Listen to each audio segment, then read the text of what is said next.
అసాధ్యమైనటువంటి కార్యాలను సుసాధ్యపరిచేటువంటి దేవుడు. నువ్వు నిజంగా విశ్వాసంతో ప్రార్థన చేసినప్పుడు, నువ్వు మొర్రపెట్టి చేసేటువంటి ప్రార్థన, ఎలుగెత్తి చేసే ప్రార్థన, నువ్వు విశ్వాసంతో పట్టుదలతో చేసే ప్రార్థన ద్వారా అసాధ్యమైనటువంటి వాటిని దేవుడు ఏం చేస్తాడు? సుసాధ్యపరుస్తాడు. ఇందాక చాలామంది సాక్ష్యాలు చెప్పారు.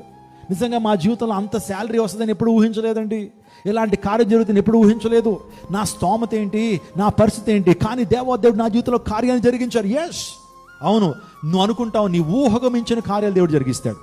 నీ యొక్క ఊహకు మించిన కార్యాలు నీ జీవితంలో దేవుడు జరిగిస్తాడు. నువ్వు ప్రార్థనా పరుడుగా మారాలి, విశ్వాస వీరుడుగా మారాలి, ప్రార్థనా వీరుడుగా నువ్వు మారినప్పుడు దేవుని కార్యాలు బహుబలంగా జరుగుతాయి. ప్రార్థనా వీరుల జీవితాల్లో, ప్రార్థనా పరుల జీవితంలో ఆయన ద్వారాలు తెరుస్తాడు. He opens his doors, he opens his mighty doors. ఆయన అద్భుతమైన అసాధారణమైన కార్యాలు దేవుడు చేస్తాడు. దుష్టుడు నీ జీవితంలో ఆయన కీడుని తలపెడతాడు, కానీ దేవాదేవుడు ఆ కీడుల్ని ఎలా మార్చేస్తాడు? ఆయన మేలులుగా మారుస్తాడు. దుష్టుడు నీ జీవితంలో కీడు చేయాలని, దుష్టుడు నీ జీవితంలో నీ కుటుంబాన్ని పతనావస్థకి తీసుకువెళ్ళాలని, నీ ఆర్థిక స్థితిని బాగా బాగా బాగా కిందకి తీసుకెళ్ళిపోవాలని దుష్టుడు ప్రయత్నం చేస్తున్నప్పుడు దేవుడు వాటిని ఏం చేస్తాడు? ఏమండి, మేలులుగా ఆయన మారుస్తాడు. ఆయన గొప్ప ద్వారాలు ప్రభు నీ కోసం తెరుస్తాడు.